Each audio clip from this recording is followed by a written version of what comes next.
प्यारे साथियों, स्वागत है आप सभी का आपके इस चैनल पे। आज आप लोगों के लिए फिर से मैं 10 क्वेश्चन आंसर लेकर आ गई हूँ, जो कि बहुत इंपॉर्टेंट है।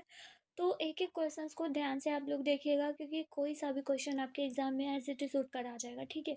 और एक चीज़ और मैं आपसे पूछना चाहूँगी कि अगर आप लोगों को मतलब कि जिस चीज़ में दिक्कत है, जो चीज़ में प्रॉब्लम है, आप लोग मुझे कमेंट करके नीचे बताइएगा। मैं उस वीडियो पर उस टॉपिक पर वीडियो लेके आ जाऊँगी, ठीक है। तो आप लोग बस अभी अच्छे से पढ़ाई कीजिए, दैट्स इट। इसके अलावा अभी आपको कोई चीज़ पे भी फोकस नहीं करना है, ओके। तो चलिए हम लोग क्वेश्चन स्टार्ट करते हैं। पहला क्वेश्चन है, who are the whispering neighbours. Whispering neighbours कौन है, ये क्वेश्चन का आंसर आपको देना, और बहुत ही इजी क्वेश्चन है ये। तो देखिए, विस्परिंग नेबर्स कौन है। एजेंट्स ऑफ मैसेंजर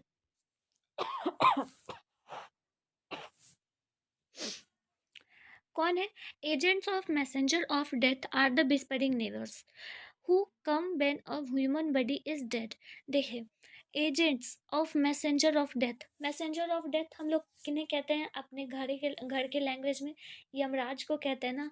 तो देखिए, यमराज तो है ही, लेकिन यहाँ पे इस क्वेश्चन में कहा गया है कि मैसेंजर ऑफ डेथ कौन है ना। तो जो agents of messenger of death, जो भी मैसेंजर ऑफ डेथ होते हैं, मतलब कि जब इंसान मृत्यु के कगार पे आ जाता है, जब वो मर जाता है, तो एजेंट्स उसको आता है लेने के लिए, ले जाने के लिए स्वर्ग या फिर नर्क, ठीक है। तो इस लेवल्स में हम कह सकते हैं कि एजेंट ऑफ मैसेंजर जो होता है डेथ का, वही हमारा विस्परिंग नेबर होता है, जब इंसान का जो बॉडी है वो मर जाता है, ठीक है। तो ये क्वेश्चन समझ आ गया। आगे बढ़ते हैं। What happens in autumn. Autumn में क्या होता है ये बताना है। कितना सिंपल क्वेश्चन है ना, बच्चा वाला। All fruits get ripen and flowers bloom in autumn. All the birds start to sing to see sweetness of the season. देखिए, जितने भी फ्रूट्स हैं वो सारे जो है वो पक जाते हैं। फ्लावर्स जो होते हैं वो पूरी अच्छे तरीके से खिल जाते हैं ऑटम सीजन में। जो वर्ड्स होते हैं वो सिंगिंग करना स्टार्ट कर देते हैं।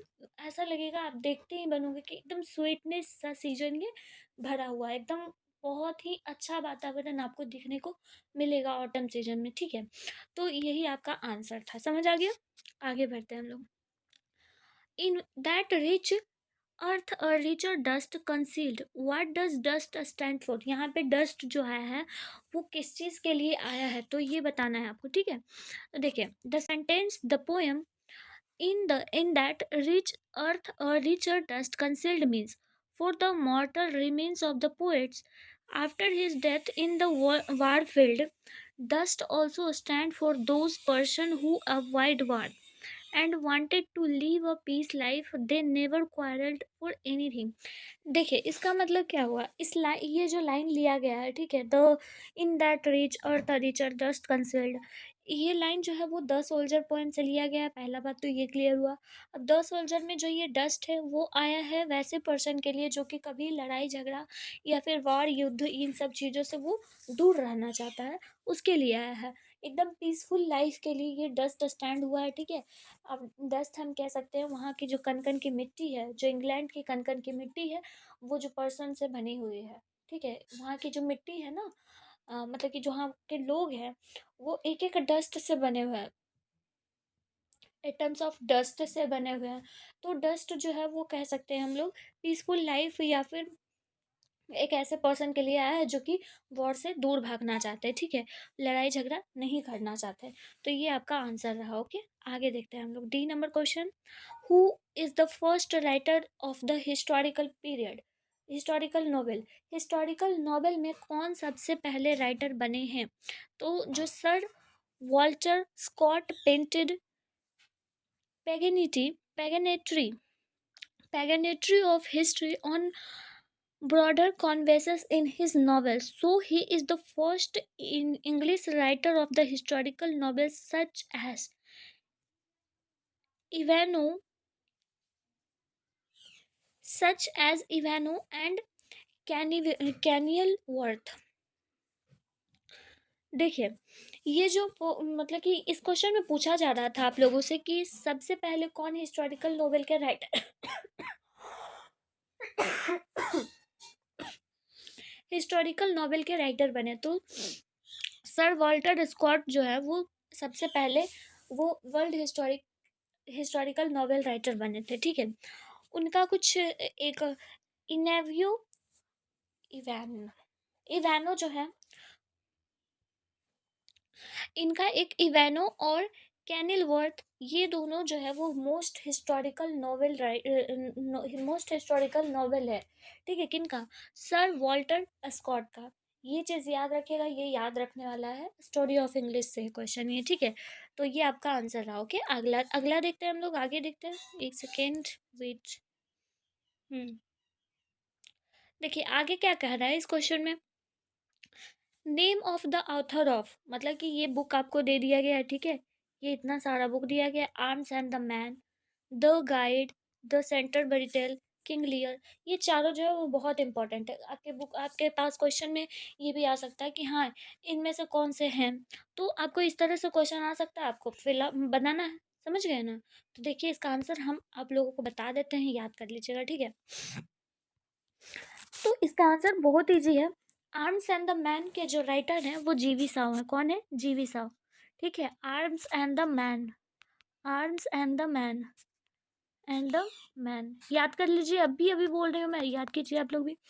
चौसर किस चीज के राइटर है? चौसर सेंटरबरी टेल के राइटर है। कौन है?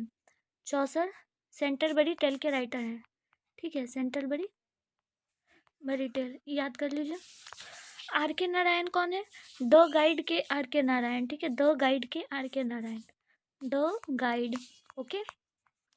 विलियम वर्ड्सवर्थ किसके हैं? विलियम वर्ड्सवर्थ 4 नंबर में कौन था? किंग लियर के, ठीक है। किंग लियर के William Wordsworth, King Lear, okay. समझ आ गया?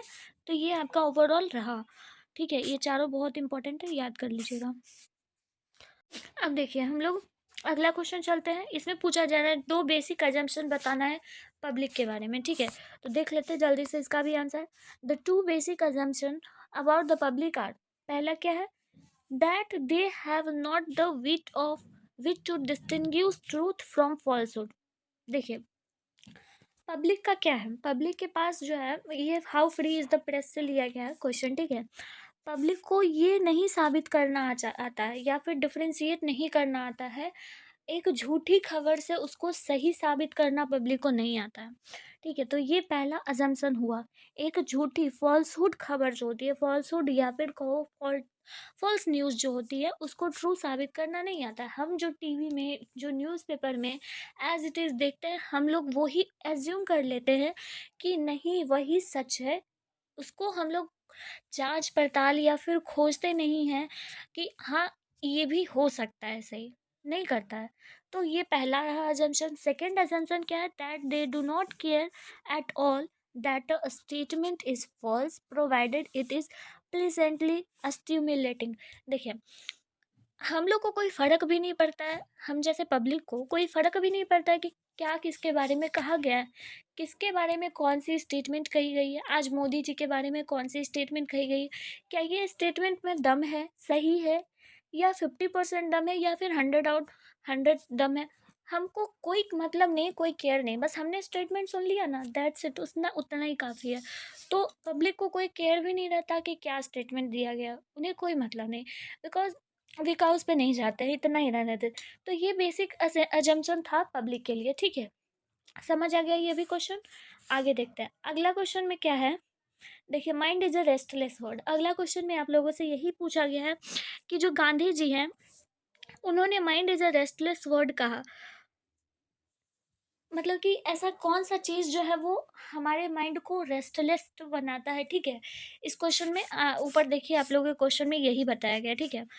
हाँ, why does Gandhi ji says that mind is restless, what make the mind restless, ठीक है। तो इसका आंसर देखते हैं।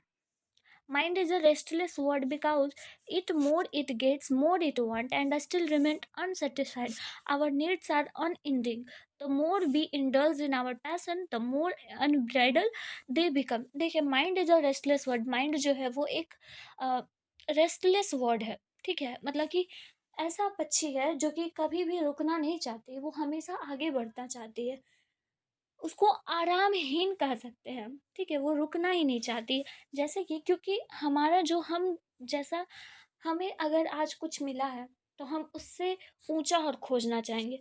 हम जितना हमें मिलता है हम उससे और अधिक चाहते हैं, तब तक चाहते हैं जब तक कि हमें संतुष्टि ना मिल जाए, ठीक है। हमें संतुष्टि कभी जीवन में मिल भी नहीं सकता, क्योंकि ये माइंड जो है वो रेस्टलेस वर्ड है, ऐसा गांधी जी ने कह दिया है। इसलिए नहीं है क्योंकि ऐसा है एक्चुअली में, तभी उन्होंने कहा है, ठीक है। हमारा जो भी पैसन है, हम उस पैसन में इतना चूर हो जाते हैं, इतना चूर हो जाते हैं कि आज ये ले लिया तो फिर कल वो ले लिया, ऐसा हो जाता है, ठीक है। तो इसीलिए गांधी जी ने कहा है कि माइंड जो है वो रेस्टलेस वर्ड है, और ये हमारा जो पैसन है ना, वही हमारे जो रेस्टलेस रेस्टलेस माइंड को और ज़्यादा रेस्टलेस बना रहा है, ठीक है, पैसा नहीं। और जो भी मॉडर्न अभी चीज़ें चल रही है वो सारी चीज़ें, ठीक है। तो ये आंसर आपका सही है। आगे देखते हैं क्या है। What did doctor Radhakrishnan bring to the presidency? Presidency के दौरान डॉक्टर राधाकृष्णन क्या लाना चाहते हैं?